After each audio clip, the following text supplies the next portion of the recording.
মানুষ এই প্রধানমন্ত্রীকে আস্থায় নিয়েছে এবং মানুষ প্রধানমন্ত্রীকে বিশ্বাস করছে এবং প্রধানমন্ত্রীও সেই বিশ্বাস, জনগণের বিশ্বাস বজায় রেখে কাজ করার চেষ্টা করছেন।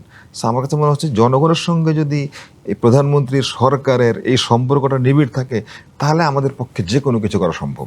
অন্তর্বর্তীকালীন সরকারের সময় এমন কিছু চুক্তির কথা আমরা শুনেছি যেগুলো আসলে সাধারণ জনগণকে জানানো হয়নি। কেন করা হচ্ছে? দেশের স্বার্থে নাকি কিসের স্বার্থে? এখন আসলে এই ধারা থেকে পরিবর্তন আসবে কিনা? রাইট, তাহলে এবার ঠিক আছে যে আপনি যেই প্রশ্নটি করেছিলেন, আসলে রাষ্ট্রের সক্ষমতার কথা যদি বলেন, এই রাষ্ট্রের সঙ্গে, সরকারের সঙ্গে যদি জনগণের সম্পর্কটা ওতপ্রোতভাবে জড়িত থাকে, তাহলে রাষ্ট্রের সক্ষমতা বেড়ে যায়। ওই যে আমি প্রথমে বলেছিলাম যে নাগরিকদেরকে শক্তিহীন রেখে রাষ্ট্র কখনো শক্তিবান হতে পারে না।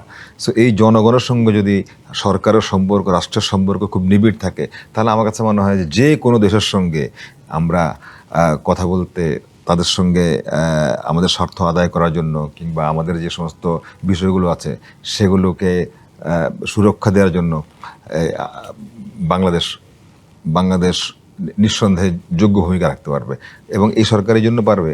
আমার কাছে মনে হচ্ছে যে সারা বাংলাদেশের জনগণ এখন এই সরকারের দিকে তাকিয়ে আছে। বিশেষ করে প্রধানমন্ত্রী যে স্বপ্নটা দেখিয়েছেন, প্রধানমন্ত্রীকে আমার কাছে মনে হয়েছে গত প্রায় তো 37-38 দিন হয়ে গেল এই সরকারের।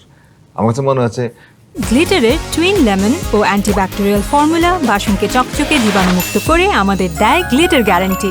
মানুষ এই প্রধানমন্ত্রীকে আস্থায় নিয়েছে এবং মানুষ প্রধানমন্ত্রীকে বিশ্বাস করছে এবং প্রধানমন্ত্রীও সেই বিশ্বাস, জনগণের বিশ্বাস বজায় রেখে কাজ করার চেষ্টা করছেন।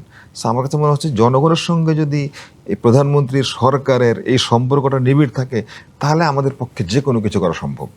আপনি তো আসলে প্রধানমন্ত্রী খুব কাছাকাছি থেকেছেন। আমি একটু একটা জিনিস জানতে চাই, আপনি যে আস্থার কথা বলছিলেন, একটা লম্বা সময় দেখেছি বাংলাদেশের জনগণ পুরো রাজনীতি থেকে আসলে আস্থা ফিরিয়ে নিচ্ছিল, তাদের রাজনীতির উপরে আস্থার জায়গাটা অনেকটা কমে গেছিল। এই নির্বাচনের পর বাংলাদেশের মানুষ আসলে নিজের ভোটাধিকার প্রয়োগ করে নির্বাচিত সরকার দেখতে পেয়েছে এবং রাজনীতিতে আস্থা ফিরিয়ে আনার চেষ্টা করছে এবং প্রধানমন্ত্রী বেশ কিছু কর্মকাণ্ডে সেই আস্থা ইতিমধ্যে তিনি জুগিয়েছেন। এরপরেও নানান রকমের চ্যালেঞ্জ তো নিশ্চয়ই থাকে, সেই ভারটাও থাকে, জনগণের প্রত্যাশাটাও এখন আকাশচুম্বী। সেই প্রত্যাশার সামনে আসলে ভারটা একটু বেশি বলে মনে হচ্ছে কিনা মাননীয় প্রধানমন্ত্রীর কাছে? মাননীয় প্রধানমন্ত্রীর কাছে অবশ্যই আমার কাছে মনে হচ্ছে একটা চাপ তো আছেই।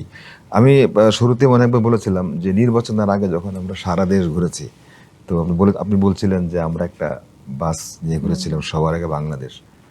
তো এই বাস যখন চলা শুরু করেছে, 1 ঘন্টার পথ যেতে যেতে লাগে হচ্ছে 4 ঘন্টা। আমার কাছে মনে হচ্ছে যে তখন বিভিন্ন দেশ থেকে জার্নালিস্ট এসেছিলেন বিএনপি চেয়ারম্যান বিএনপি চেয়ারম্যানের ইন্টারভিউ নেওয়ার জন্য। তখন আমরা মাঝে মাঝে ওই বাসে 2-1 সাংবাদিককে, বিদেশি সাংবাদিকদেরকে আমরা বলেছিলাম যে আপনারা এখানে উঠে তখন কথাবার্তা বলেন। তো আমার মনে হচ্ছে ময়মনসিংহ থেকে গাজীপুরে আসতে প্রায় কমপক্ষে 4 ঘন্টা সময় লেগেছে।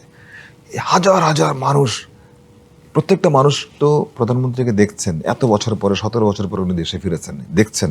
তো তাদের যে চাহনি, এটা দেখে আমাদের কাছে মনে হচ্ছে যে ওনারা মনে করেছেন যে একজন আমাদের সামনে একজন নেতা এসছেন, উনি আমাদের আশা ভরসার প্রতীক। তো আমি দেখেছি যে প্রধানমন্ত্রী প্রত্যেকটা লোকের সঙ্গে ঘন্টার পর ঘন্টা তাদের সঙ্গে চোখে চোখ বিনিময় করা, হাত ইশারা করে তাদের সঙ্গে কানেক্টেড হওয়া, এই জায়গাগুলি উনি যেভাবে দেখেছেন তখন।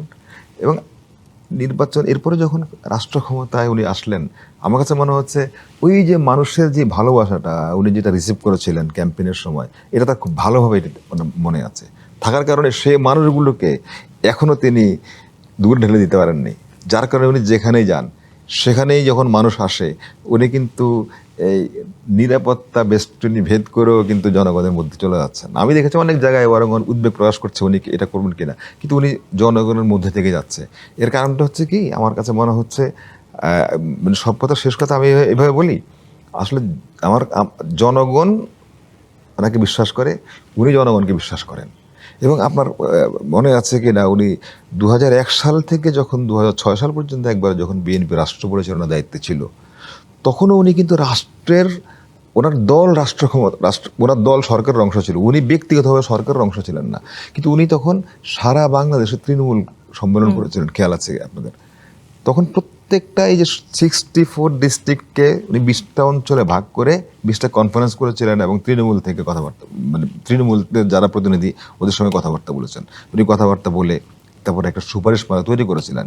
ওই যে জনগণের সঙ্গে যে ওনার যে সম্পর্কটা হয়েছিল, এই দীর্ঘ 17 বছর উনি যখন লন্ডনে ছিলেন, ওই প্রবাস জীবনেও কিন্তু ওই জনগণের সঙ্গে তার সম্পর্ক নষ্ট হয়নি, বরং এরপরে ফিরে এসে উনি আসার পরে এয়ারপোর্ট থেকে উনি যখন অবারিত এসেছিলেন, ভালোবাসা হ্যাঁ সেটা পেয়েছেন।